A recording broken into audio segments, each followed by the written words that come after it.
Salut!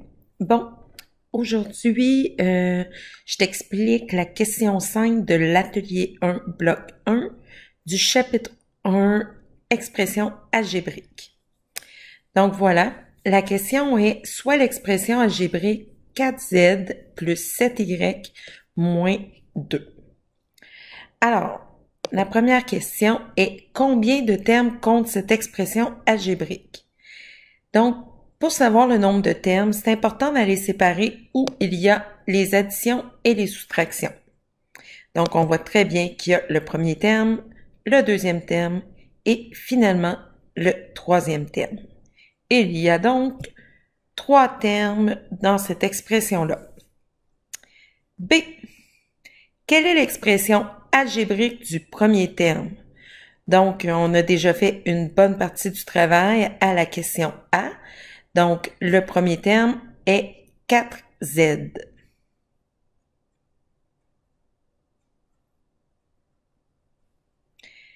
Maintenant, la lettre C.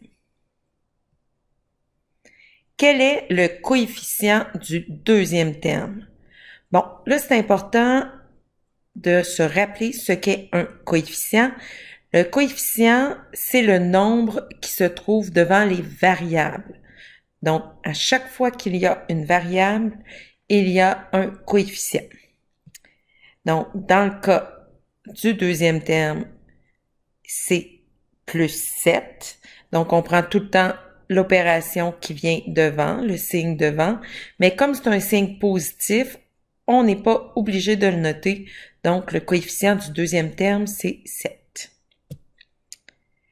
La question D. Quel est le type de l'expression algébrique? Donc, dans ce cas-ci, c'est un trinôme parce que pour déterminer le type d'expression, on doit regarder le nombre de termes.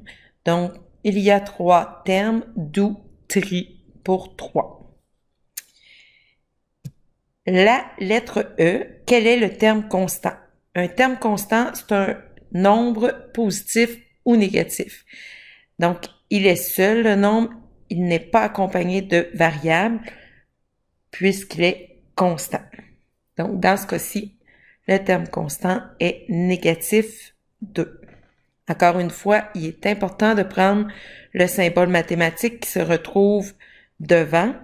Puis, étant donné que c'est un moins, on doit l'inscrire dans ce cas-ci. Enfin, la lettre F qui est quel est le degré de l'expression algébrique? Le degré se détermine en regardant les exposants de chacun des termes et en les additionnant. Donc, si je regarde dans le premier terme, il n'y a que Z, étant donné qu'on ne voit pas l'exposant qui est avec, c'est le 1. Donc, dans le premier terme, le degré, c'est 1. On s'en va maintenant au deuxième terme. Encore une fois, le Y est seul, donc c'est 1. On n'a pas à faire d'addition. Étant donné que 1, il y a égalité, parce que normalement, on prend le terme dont l'addition des exposants est plus élevée, mais là, dans ce cas-ci, ça sera 1. Donc, c'était ce qui complétait la question 5. La question 5. À la prochaine!